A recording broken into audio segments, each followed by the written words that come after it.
사람 사이에서 오늘은 어떤 말이 마음에 남으셨습니까? 사람 사이 쉼표 지금 시작합니다. 정약용 선생이 유배지에서 있었던 일입니다. 어느 날 마을에 큰 소동이 일어났습니다. 두 농부가 땅 경계 문제로 크게 다투고 있었습니다. 첫 번째 농부가 소리쳤습니다. 이 땅은 내 땅이야. 내 할아버지 때부터 우리 땅이었어. 목소리가 너무 커서 마을 전체가 들렸습니다. 두 번째 농부도 지지 않고 소리쳤습니다. 내가 40년 동안 이 땅을 경작했어. 40년? 거짓말하지 마. 너는 항상 거짓말쟁이였어. 뭐? 내가 거짓말쟁이? 너야말로 도둑놈이지. 두 사람은 서로 욕설을 퍼붓기 시작했습니다. 주먹 다짐까지 벌어질 뻔했습니다. 마을 사람들이 말렸지만 소용없었습니다. 그때 정약용 선생이 조용히 다가왔습니다. 선생은 큰 소리를 내지 않았습니다. 욕을 하지도 않았습니다. 그저 조용히 두 사람 사이에 섰습니다. 그리고 첫 번째 농부에게 낮은 목소리로 물었습니다. 어르신 정말 힘드셨겠습니다. 이 땅이 어르신께 얼마나 중요한지 제가 이해합니다. 혹시 언제부터 이 땅을 경작하셨는지 말씀해 주시겠습니까? 첫 번째 농부가 조금 진정되며 대답했습니다. 내가 20년 전부터. 선생이 고개를 끄덕이며 들었습니다. 그리고 두 번째 농부에게 물었습니다. 어르신도 정말 억울하시겠습니다. 40년 동안 땀 흘려 일하신 땅인데 말입니다. 혹시 어떤 방식으로 경작하셨는지 말씀해 주시겠습니까? 두 번째 농부도 진정되며 차분히 설명하기 시작했습니다. 선생은 30분 동안 두 사람의 이야기를 들었습니다. 끊지 않고 비난하지 않고 그저 들었습니다. 그리고 조용히 말했습니다. 두 분 모두 이 땅을 사랑하시는군요. 그 마음이 느껴집니다. 제가 보기에는 좋은 해결책이 있을 것 같습니다. 선생은 두 사람이 땅을 반씩 나눠 쓰되 수확물도 공평하게 나누는 방법을 제안했습니다. 처음에는 두 사람 모두 망설였습니다. 하지만 선생의 차분한 설명을 듣고 결국 동의했습니다. 다툼은 해결되었습니다. 마을 사람들이 놀라워하며 물었습니다. 선생님, 어떻게 저 두 사람을 설득하셨습니까? 우리는 한 달 내내 말렸는데도 안 됐는데. 정약용 선생이 미소 지으며 대답했습니다. 저는 설득한 게 아닙니다. 다만 4가지를 했을 뿐입니다. 첫째, 먼저 들었습니다. 제 말보다 그들의 말이 중요했습니다. 둘째, 공감했습니다. 그러면 안 돼가 아니라 힘드셨겠네요 라고 했습니다. 셋째, 큰 소리를 내지 않았습니다. 낮은 목소리가 더 힘이 셉니다. 넷째, 해결책을 함께 찾았습니다. 제가 정답을 준 게 아니라 그들이 정답을 찾게 도왔습니다. 마을 사람들이 감탄했습니다. 그렇군요. 말하는 방식이 이렇게 중요한 것이었군요. 선생이 고개를 끄덕이며 말했습니다. 하지만 절대 하지 말아야 할 것도 있습니다. 첫째, 큰 소리를 내면 안 됩니다. 목소리가 크다고 이기는 게 아닙니다. 둘째, 상대를 비난하면 안 됩니다. 비난은 문제를 키울 뿐입니다. 셋째, 자기 자랑을 하면 안 됩니다. 내가 더 대단해는 해결책이 아닙니다. 이 3가지만 피해도 대부분의 다툼은 해결됩니다. 혹시 여러분도 이런 경험 있으신가요? 친구와 이야기하다가 싸운 적, 자식과 대화하다가 서운했던 적, 손주와 얘기하다가 서먹해진 적. 내가 뭘 잘못 말한 거지? 왜 저 사람은 내 말을 이해 못하지? 그런 고민 너무나 당연합니다. 나이가 들수록 대화가 어려워집니다. 말은 많이 하는데 통하지 않습니다. 진심은 좋은데 상대는 싫어합니다. 나는 좋은 뜻으로 말한 건데. 이렇게 생각하며 혼자 억울해합니다. 그런데 놀라운 사실이 있습니다. 똑같은 내용을 말해도 어떻게 말하느냐에 따라 천국과 지옥이 갈립니다. 너 그러면 안 돼 라고 말하는 것과 내 마음이 이해돼 라고 말하는 것. 내용은 비슷합니다. 하지만 결과는 정반대입니다. 정약용 선생은 말하는 방식에 인생이 달려있다고 했습니다. 복지관 식당에서 본 두 할아버지 이야기입니다. 같은 날 같은 식당에서 일어난 일입니다. 최성호 할아버지 68세. 친구 만남에 갔습니다. 5분 후 할아버지의 이야기가 시작됩니다. 내가 말이야 우리 큰아들이 대기업 과장이거든. 내가 젊었을 때는 너희들보다 훨씬 잘났어. 야, 거기 아줌마, 물 좀 가져와. 30분 후 자리에 혼자 앉아 있습니다. 친구들이 하나둘 선약이 있어서 라며 떠났습니다. 이경호 할아버지 70세. 같은 친구 모임에 갔습니다. 아, 오랜만이야.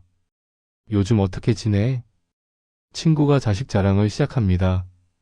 30분째. 할아버지는 끊지 않고 듣습니다.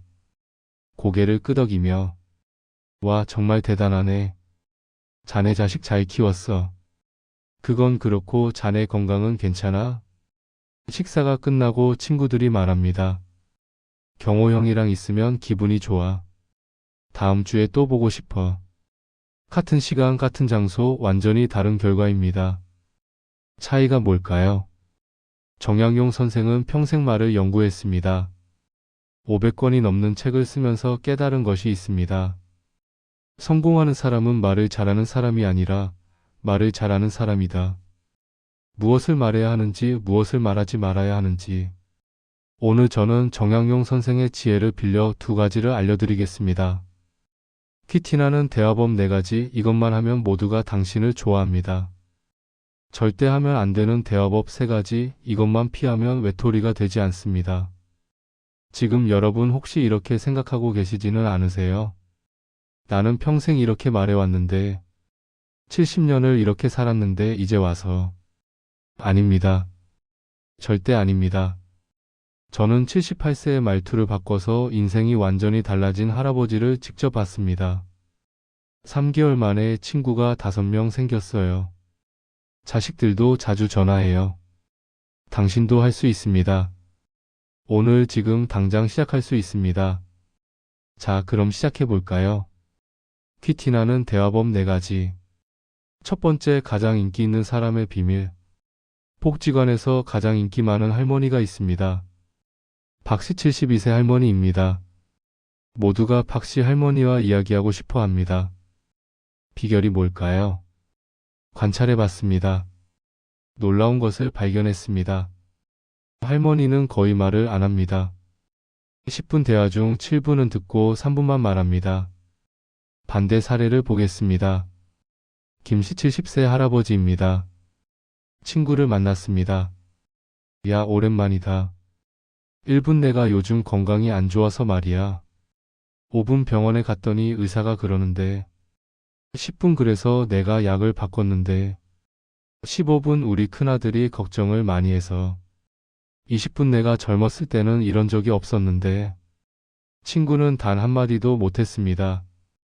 친구가 말하려고 하면 그건 그렇고 내가 하려던 얘기가 다시 자기 이야기를 시작합니다. 30분 후 친구가 일어섭니다. 아, 갑자기 생각난 일이 있어서 먼저 갈게. 할아버지는 혼자 남았습니다. 왜 벌써 가지?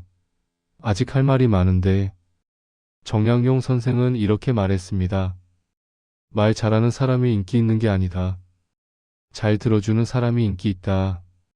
사람들은 자기 이야기를 하고 싶어 한다.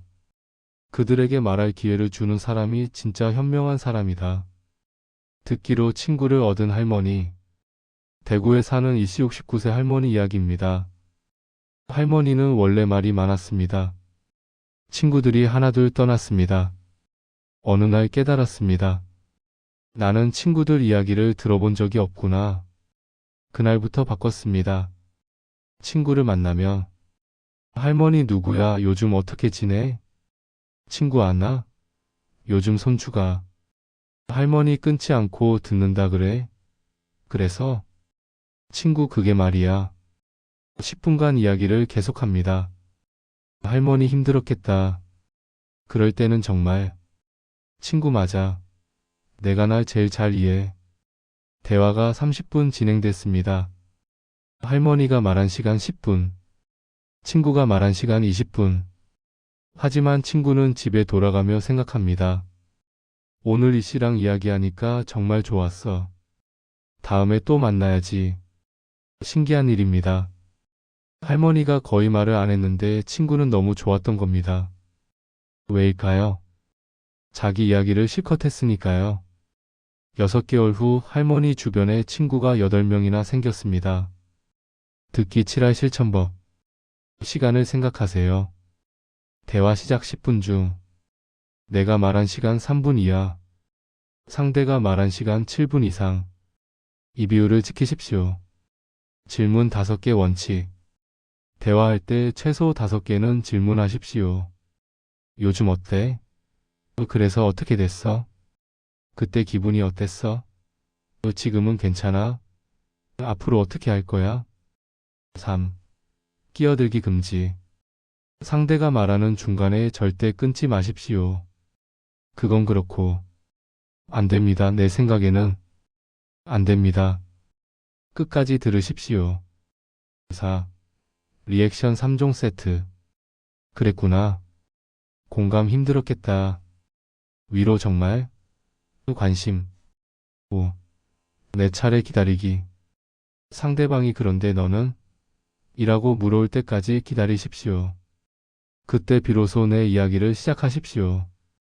2번째 공감의 마법. 가장 듣기 싫은 말. 손주가 할머니께 말합니다. 할머니, 저 시험 망쳤어요. A 할머니의 반응. 그러게 내가 뭘 했어? 공부 열심히 하라고 했잖아. 넌 맨날 게임만 하고. 내가 내 나이 때는. 손주 표정이 굳습니다. 할머니한테 말하지 말거라며 후회를 합니다. B 할머니의 반응. 그랬구나. 많이 속상하겠다. 얼마나 실망스러웠을까. 힘들었지? 할머니가 옆에 있어줄게. 손주가 할머니 품에 안깁니다. 할머니 고마워요. 다음엔 잘할게요. 라고 말합니다. 같은 상황 완전히 다른 결과입니다. 그러면 안 되지. 내가 뭘 했어? 넌 왜 맨날 그래? 내 말 좀 들어. 이런 식의 훈계를 하면 안 됩니다. 힘들었겠다. 속상하겠네. 예. 내 마음 알아. 상대방을 공감해 주어야 합니다. 정약용 선생은 이렇게 말했습니다. 사람은 가르침을 원하는 게 아니라 공감을 원한다. 먼저 그 사람의 마음을 이해하라. 그러면 그 사람이 스스로 깨닫는다. 공감으로 관계를 회복한 할아버지. 서울에 사는 최씨 74세 할아버지 이야기입니다. 손자와 관계가 안 좋았습니다.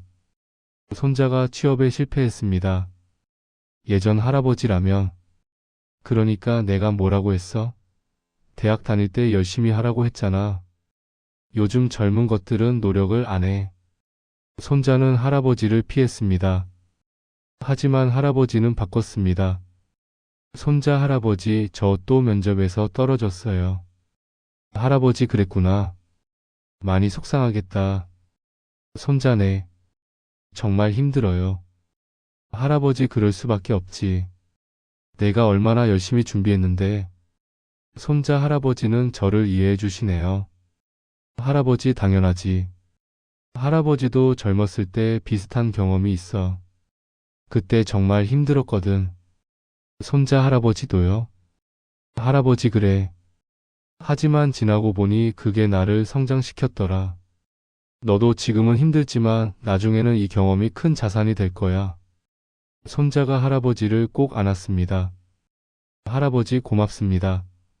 힘이 나요. 지금은 손자가 할아버지에게 자주 연락합니다. 할아버지는 제 말을 들어주시니까 좋아요. 상대방이 슬플 때 이렇게 말해주세요. 많이 슬프겠다. 울고 싶겠네. 마음이 아프겠어. 화날 때는 이렇게 말하세요. 정말 화나겠다. 억울하겠어. 분하겠네. 상대방이 불안할 때는 이렇게 하세요. 걱정되겠다. 불안하겠네. 두렵겠어. 기쁠 때는 이렇게 말해주세요. 정말 기쁘겠다. 신나겠네. 뿌듯하겠어. 세 번째, 3초 침묵의 힘. 많은 사람들이 침묵을 두려워합니다. 대화 중 3초만 조용해도 불안합니다. 그래서 계속 말합니다. 하지만 침묵에는 놀라운 힘이 있습니다. 말만 하는 할머니와 침묵하는 할머니. 노시 할머니 친구와 대화. 친구 요즘 내가. 할머니 응응 그래서 0.5초 후. 친구 아들이. 할머니 아들? 우리 아들도 말이야. 즉시 끼어든. 친구. 그래. 대화가 피상적입니다.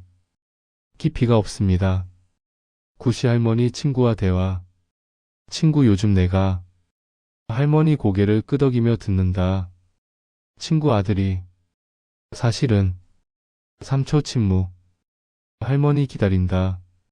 친구 사실은. 나한테 화를 냈어. 눈물. 할머니 손을 잡아준다. 5초 침묵. 친구 내가 뭘 잘못했는지 모르겠어. 할머니 많이 속상했겠다. 친구가 30분간 마음속 이야기를 합니다. 침묵이 더 깊은 대화를 만들었습니다. 정약용 선생은 이렇게 말했습니다. 말과 말 사이의 침묵이 때로는 말보다 강하다. 침묵으로 상대방이 더 깊은 이야기를 하게 하라. 급하게 말을 채우지 마라. 침묵으로 손자의 마음을 연 할아버지. 부산에 사는 한 할아버지 76세 이야기입니다. 손자 19세가 방문했습니다. 표정이 어둡습니다. 예전 할아버지. 왜 그래?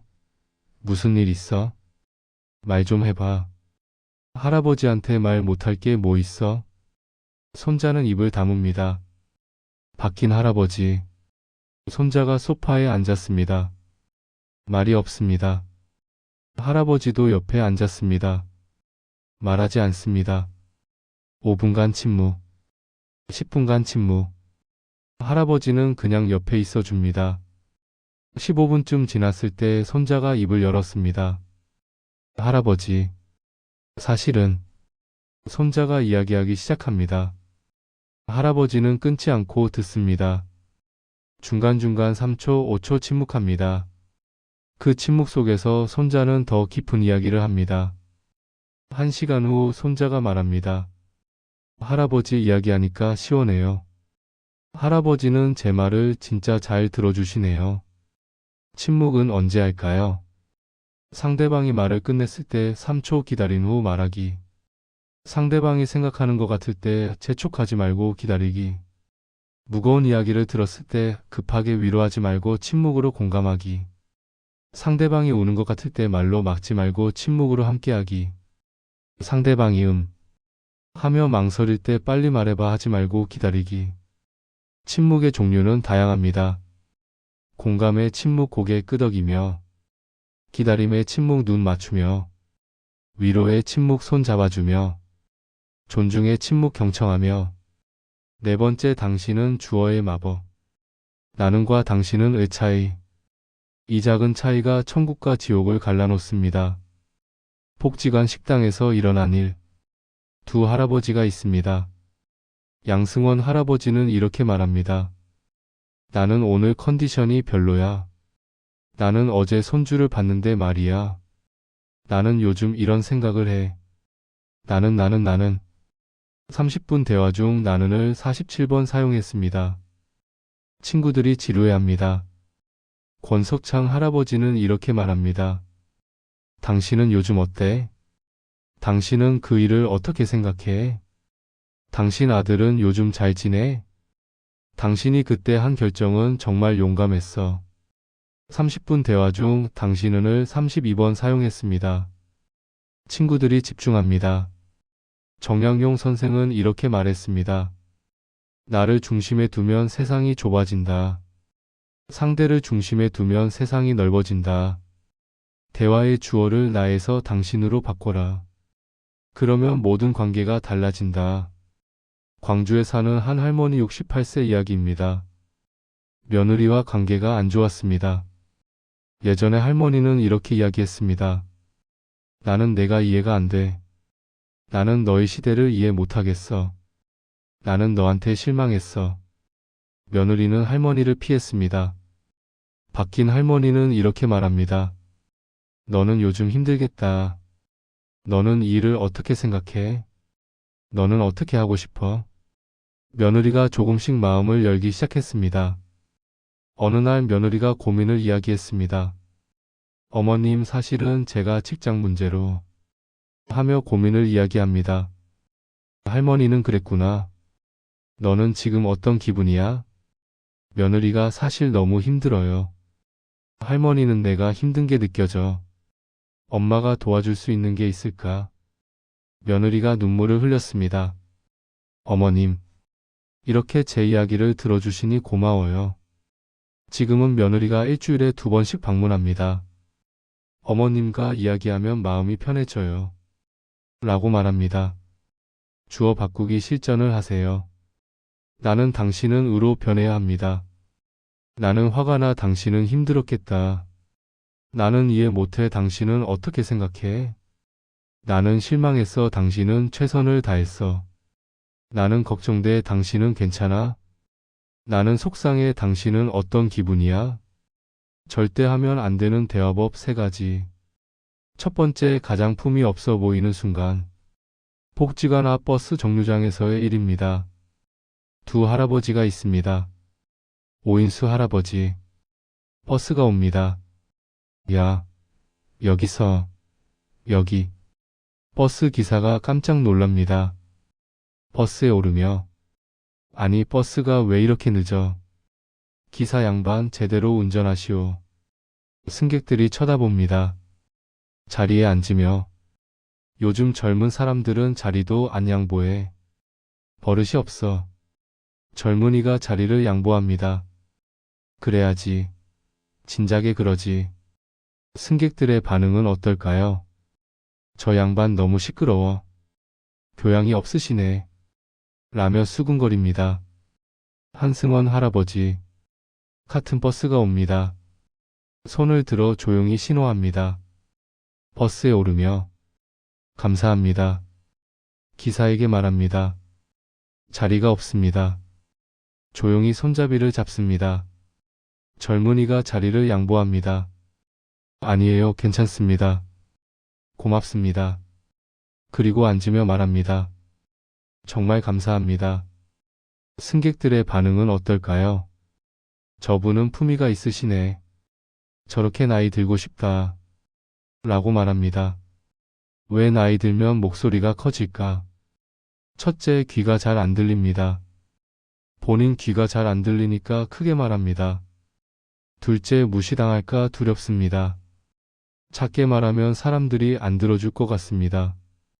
셋째, 습관입니다. 평생 현장에서 일하며 크게 말하던 습관이 남았습니다. 정약용 선생은 이렇게 말했습니다. 큰 소리는 약한 자의 무기다. 진짜 강한 사람은 작은 목소리로도 세상을 움직인다. 목소리가 크다고 이기는 게 아니다. 목소리가 작아도 오르면 이긴다. 목소리를 낮춘 할아버지. 인천에 사는 한 할아버지 71세 이야기입니다. 평생 공사 현장에서 일했습니다. 목소리가 컸습니다. 야, 거기. 뭐해? 빨리. 은퇴하고도 습관이 남았습니다. 손자가 할아버지를 무서워했습니다. 할아버지는 항상 화내는 것 같아. 할아버지는 충격을 받았습니다. 나는 화낸 게 아닌데. 그날부터 의식적으로 목소리를 낮췄습니다. 처음 일주는 너무 어색했습니다. 답답했습니다. 이렇게 작게 말하면 안 들리는데. 하지만 계속했습니다. 한 개월 후, 손자가 먼저 다가왔습니다. 할아버지, 요즘 더 좋아요. 3개월 후, 손자가 할아버지 무릎에 앉았습니다. 할아버지 목소리 좋아요. 따뜻해요. 할아버지는 깨달았습니다. 목소리 톤 하나가 이렇게 중요했구나. 이렇게 실천해 보세요. 포청기 고려하기. 목소리 녹음해서 듣기. 가족에게 피드백 받기. 가장 듣기 싫은 말 1위. 설문조사 결과입니다. 어른들이 하는 말 중 가장 듣기 싫은 말은 1위 내가 젊었을 때는 94%, 2위 요즘 젊은 것들은 89%, 3위 옛날에는 말이야 82%, 두 번째 과거에 사는 할아버지. 손자가 할아버지를 방문했습니다. 손자 할아버지, 저 이번에 회사에서 프로젝트 성공했어요. 할아버지가 말합니다. 그래? 근데 말이야, 내가 너 나이 때는 이미 과장이었어. 내가 젊었을 때는 너희들보다 훨씬 일을 잘했지. 요즘은 쉽게 성공하는 것 같아. 옛날에는 말이야. 손자 표정이 굳습니다. 자랑하려고 왔는데 기분만 나쁘네. 손자는 다시는 할아버지에게 자신의 성공을 이야기하지 않습니다. 또 다른 할아버지는 이렇게 말합니다. 와, 정말 대단한데 어떤 프로젝트였어? 힘들었을 텐데 잘 해냈구나. 앞으로 더 좋은 기회가 올 거야. 손자가 신나서 30분간 이야기합니다. 할아버지도 손자의 이야기가 좋습니다. 정약용 선생은 이렇게 말했습니다. 과거는 교훈이지 자랑거리가 아니다. 내가 젊었을 때는 상대를 작게 만드는 말이다. 과거에 사는 사람은 현재를 잃고 미래도 잃는다. 대전에 사는 한 할머니 70세 이야기입니다. 손녀 25세와의 대화입니다. 손녀가 할머니 요즘 연애가 너무 어려워요. 예전 할머니라면 이렇게 이야기했을 겁니다. 내가 젊었을 때는 연애가 쉬웠는데 옛날에는 남자들이 적극적이었어. 요즘 젊은 남자들은 왜 그래? 바뀐 할머니는 이렇게 말합니다. 요즘 연애가 어떻게 어려운데? 내 또래 친구들도 다 그래. 너는 어떤 사람을 만나고 싶어? 손녀가 1시간 동안 속마음을 이야기합니다. 우리 때는 이랬는데 가 아니라 너희는 어떻게 하고 싶어? 이렇게 실천해 보세요. 입에서 내가 젊었을 때가 나오려고 하면 즉시 삼키기. 대신 질문하기. 요즘은 어떻게 하니? 과거 이야기는 물어볼 때만 하기. 비교하지 않기. 우리 때보다 나아 또는 우리 때보다 못해, 둘 다 좋지 않습니다. 현재에 집중하기. 지금 이 순간이 중요하니까요. 세 번째, 가장 속물로 보이는 순간. 복지관 모임에서의 일입니다. 손할머니 자랑 폭탄입니다. 우리 큰아들이 대기업 임원이야. 연봉이 얼마인지 알아? 우리 손주는 외국어고 나왔어. 영어를 원어민처럼 해. 우리 집은 강남이야. 평수가. 내 남편 연금이 얼마인데. 10분간 자랑만 했습니다. 친구들이 하나둘 자리를 뜹니다. 먼저 갈게. 갑자기 생각난 일이.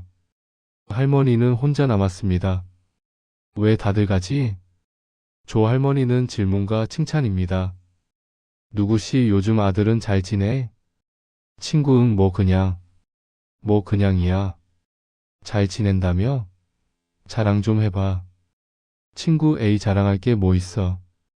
있지. 저번에 말한 그 일 잘 됐다며?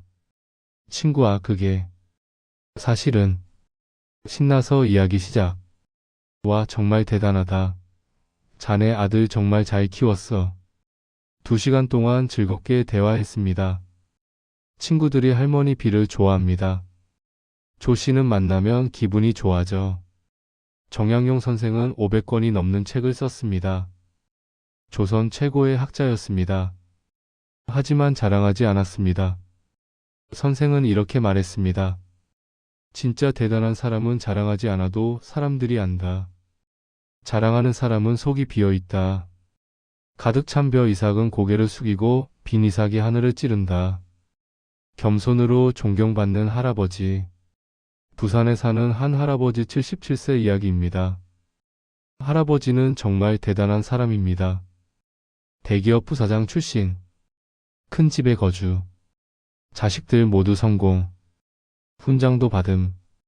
하지만 복지관에서는 저는 별거 없어요. 그냥 운이 좋았죠. 여러분이 더 대단하세요. 친구가 물으면 뭐 하셨어요? 그냥 회사 다녔어요. 어떤 회사요? 작은 회사요. 절대 자랑하지 않습니다. 하지만 모두가 할아버지를 존경합니다. 어떻게 알았을까요? 할아버지의 품위, 말투, 행동에서 자연스럽게 드러났기 때문입니다. 저분은 뭔가 다르셔. 정말 대단한 분이신 것 같아. 오히려 더 존경받습니다. 자랑하고 싶을 때 이렇게 하세요. 숨 크게 들이쉬기 3초. 질문으로 바꾸기 이렇게 하세요. 말이 인생을 바꾼다. 77세 할아버지의 기적. 강원도에 사는 한 할아버지 77세 이야기입니다. 3년 전 친구가 없었습니다. 자식과 관계도 좋지 못하였고 손주와 관계도 멀었으며 매일 하루 종일 TV만 봅니다. 당연히 외롭고 우울함합니다. 할아버지의 문제는 말이 거침, 목소리가 큼, 자기 자랑만 함, 내가 젊었을 때를 달고 삶, 상대방 말을 안 들음. 어느 날 거울을 봤습니다. 나는 왜 이렇게 외로울까? 아, 내 말투 때문이구나. 그날부터 바꾸기 시작했습니다. 한 개월 차 듣기 연습. 먼저 듣고 나중에 말하기. 질문 5개 하기. 끼어들지 않기. 2개월 차 공감 연습. 그랬구나로 시작하기. 훈계하지 않기. 감정 읽어주기. 3개월 차 침묵 연습. 3초 기다리기. 급하게 말 채우지 않기. 4개월 차 마이너스 주어 바꾸기. 나는 대신 당신은. 상대를 중심에 두기. 6개월 차 금지어 제거. 큰 소리 내지 않기. 내가 젊었을 때 삭제. 자랑하지 않기. 1년 후 할아버지는 친구 3명. 자식이 주 1회 전화. 손주가 방문 시작하였고 2년 후 친구 7명. 자식이 주 2회 전화. 손주가 주말마다 방문. 3년 후 지금은 친구 12명. 자식이 거의 매일 연락. 손주가 할아버지 최고 라고 말하며 폭지간 인기인입니다. 매일 약속으로 바쁘고 하루가 행복합니다. 할아버지의 고백. 말투 하나 바꿨을 뿐인데 인생이 완전히 달라졌습니다. 처음에는 어색했어요. 70년 넘게 그렇게 말했는데 하지만 3개월만 참고 연습하니 익숙해졌어요. 이제는 예전으로 돌아갈 수 없어요. 친구들이, 자식들이, 손주들이 저를 좋아합니다. 돈 한 푼 안 들이고 인생이 바뀌었어요. 정약용 선생은 세상을 떠나기 전 이렇게 말했습니다. 내가 평생 가장 조심한 것이 말이었다. 말은 화의 문이요 복의 문이다. 말 한마디에 천냥 빚을 갚기도 하고 말 한마디에 천냥 빚을 지기도 한다. 말을 잘하는 사람이 세상을 얻는다. 하지만 말을 잘한다는 것은 많이 말한다는 게 아니다. 잘 듣고 공감하고 침묵하고 상대를 높이고 큰 소리를 내지 않고 과거를 들먹이지 않고 자랑하지 않는 것이다. 오늘부터 실천하십시오. 어느 현자가 제자들에게 물었습니다. 세상에서 가장 날카로운 칼이 무엇인가? 제자들이 대답했습니다. 명검입니다. 아닙니다. 그럼 창입니까? 아닙니다. 현자가 자신의 혀를 가리키며 말했습니다. 이것이 세상에서 가장 날카로운 칼이다. 이것으로 사람을 살리기도 하고 죽이기도 한다. 친구를 만들기도 하고 적을 만들기도 한다. 여러분의 혀를 조심하라. 그것이 여러분의 운명을 결정한다. 당신의 말이 당신을 만듭니다. 마지막으로 꼭 드리고 싶은 말씀이 있습니다. 당신의 말이 당신의 미래를 만듭니다. 오늘 하루만 바꿔보십시오. 내일도 모레도. 한 달 후 당신은 다른 사람이 되어 있을 것입니다. 사람들이 당신을 찾을 것입니다. 친구가 많아질 것입니다. 자식이 자주 연락할 것입니다.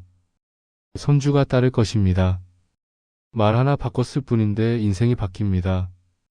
오늘 영상이 도움이 되셨다면 구독과 좋아요 부탁드립니다.